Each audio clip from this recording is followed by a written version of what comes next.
Hey guys, welcome back to the channel. Today we're reviewing the Star Wars The Black Series, General Grievous. This guy was actually like retailed for $35 when it first came out. This guy did come out, I believe, like mid 2018 to 2019 there in the middle. And yeah, he is a pretty nice looking figure. It is represented in the D1 line, or the deluxe line for the Black Series, and it is the first deluxe figure in the Black Series. That is, of course, shown by the larger box compared to a normal Black Series figure, but you can pause and read the bio if you would like. We do have that really nice image of General Grievous on the side there, looking really nice. It does say Grievous, and then General Grievous in red. And yeah, really nice looking figure. The packaging just looks great. And yeah, so let's get this guy open and see what he looks like. So we have General Grievous out of the box, and I do have to say this is a very interesting figure. I do really like the cape to start off. It is pretty thick because it's two layers of fabric, gray on one side and red on the other.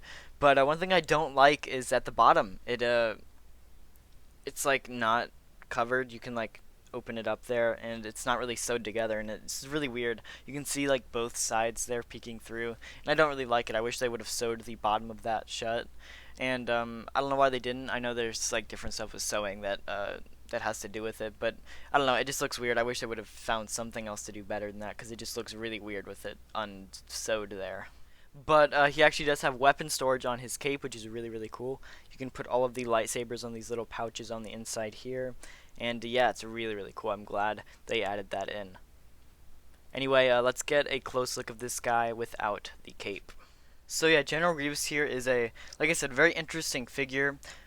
He does, of course, come with his four lightsabers. You could either have it with the two like this, or you can always split up his arms and do four lightsabers. We will get into that in a little bit, and we'll also look at the accessories. But I do want to take a close look at some of this guy's like cool features and some of his articulation. So let's just get rid of his lightsaber. I didn't even mean to take the arm apart there, but it just came off. Yeah, let's get his lightsabers out of the way. And yeah, so let's first up look at his face. So yeah, some really, really good detail there on his face. I love the eyes. The eyes just look really good for this guy. Look pretty real too, which is surprising. They did, I'm assuming, using like the photoreal face for the eyes there, and it turned out very, very good.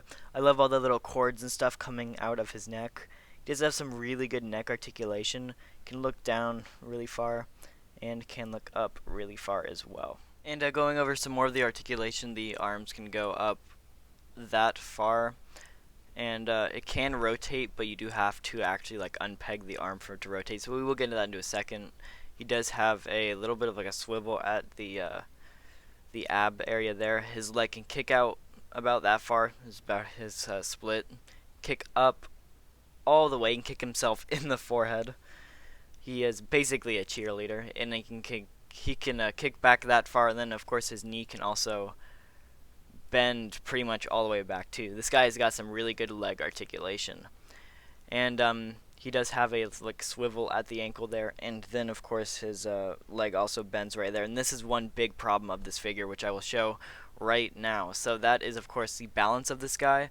It's really weird. So one big problem is these are so loose that it makes it hard for him to stand. They will just fall over, or they will just like bend, and you have to get him in a really weird position for him to actually stand up straight.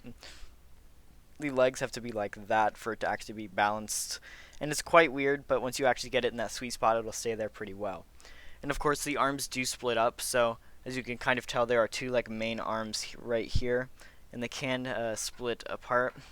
They actually just peg in several different spots. There's a connector right there, one at the like forearm right there, and then one, you can probably tell, the peg at the hand. So these actually do have their own like swivel. They can also twist right here, and then they also rotate right here. One thing that is a little upsetting is in the movie you see him like twisting his hands to do the swirly lightsaber thing, and that's something that this figure can't do. There is no like hand rotation at the wrist there, which does kind of suck. The only rotation is right here at the arm right there. So that does kind of suck, but it is what it is. So we do have all 4 of Grievous's lightsabers here, and they all look really really cool. I do love all the little bits of gold on the 2 hilts there. They look really good, and all of these are like 4 different hilts, which is something I really like. I'm glad they went into the time to actually use 4 different lightsaber hilts for this and make them all different. Is something I really do like. One thing I am a little bit confused about though is in the movie I do remember one hilt being Anakin's hilt and one being Obi-Wan's hilt. I'll throw up photos of those of actual General Grievous using those. I don't know why they actually like in the movie they used those hilts, but it's something I noticed and I figured, well, why didn't Hasbro do that? I mean, if it was in the movie, why didn't Hasbro do that? Because they could have just reused those hilts instead of making brand new ones. But hey, I guess Hasbro can do whatever they want, and I think people might have thought like, oh, they're too cheap to make new lightsabers. They just reused old ones. But that's what it actually was in the movie. So I don't know how I feel about that. But one thing I did notice is I think that the green is a lot more vibrant than some of the other greens we've seen in the black series, and the blue is a little bit duller than we've seen. So here is Ahsoka's for like reference for the blue. Look how much bluer Ahsoka's is than those blue. And here is Luke's for the green, and you can tell how much brighter that green is than Luke's green. So yeah, really weird like color choices for the lightsabers there. I definitely like the more vibrant colors for these. So like Ahsoka's blue and then Grievous's green is really cool as well. So yeah, I'm gotta say I'm loving these lightsabers. And then another accessory that he does come with is of course his blaster. That is actually the one that Obi-Wan kills him with. He does have that nice like shiny gunmetal gray color. Looks nice. I know it does come with, of course, 5 accessories, which is a lot for one figure, but I would have liked a Magna Guard pole as well. I think that would have been nice to see, but unfortunately did not give him one. It would have been really nice, but yeah, you could always use the Electro Staff Purge Troopers one if you really wanted to, though. So overall, I actually do really like this figure. I love all the accessories he comes with. I would have loved a Magna Guard staff, but it's not the end of the world that we didn't get him because we did get 4 lightsabers, blaster, and a cape, which is really cool. He does have some really good articulation, but he does have some weak points in the ankles. Definitely, I figured that it's hard to get to stand up. Like, you can easily shake the desk right now. He's going to fall over, I guarantee it. But yeah, it is just a little frustrating with that. But he does actually have that really cool feature where the arms can split apart and go back together, which is super cool. I'm glad they included that. They didn't have to, and I'm really glad that they did. And yeah, overall, I think I'm going to give it a 4 out of 5. I think that overall it's a great figure, but I think they should have seamed the bottom of the cape together, sewed it together. I think they could have done a little bit better with the ankles so they're not as loose and actually has a better job standing up. And then again, like I said, that Magna Guard staff for an extra $10. I think I'd want a few more accessories than just 4 lightsabers.